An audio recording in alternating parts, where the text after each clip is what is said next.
চেনেলটোৰ সকলো আপডেট পাবৰ কাৰণে সাবস্ক্ৰাইব কৰক আৰু প্ৰেছ কৰক বেল icon.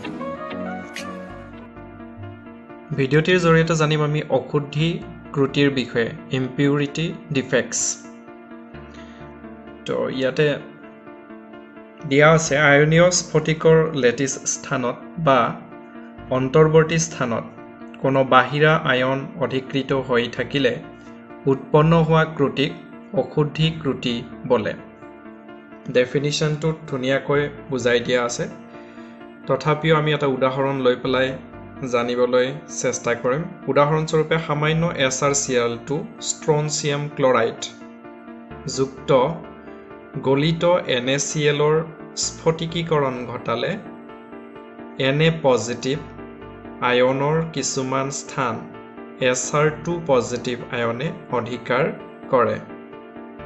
Sr2 positive আয়নে Na positive আয়নৰ এটা স্থান অধিকাৰ কৰে আৰু অন্য এটা স্থান খালী হৈ থাকি যায়। NaClত সামান্য SrCl2ৰ উপস্থিতিয়ে অশুদ্ধি সৃষ্টি কৰাৰ বাবে এইটো হ'ল অশুদ্ধি ক্ৰুটিৰ উদাহৰণ।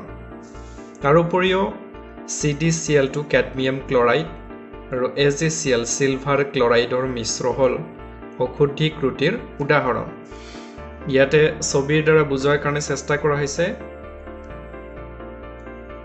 এই যিটো ক্ৰিষ্টেল, সোডিয়াম ক্লৰাইডৰ ক্ৰিষ্টেলত যদি সামান্য পৰিমাণৰ ষ্ট্ৰনচিয়াম ক্লৰাইড মিক্স কৰা হয়, তেতিয়া sodium cation Na positive sodium কেটায়নৰ স্থান Sr2 পজিটিভ ষ্ট্ৰনচিয়াম কেটায়নে অধিকাৰ কৰে।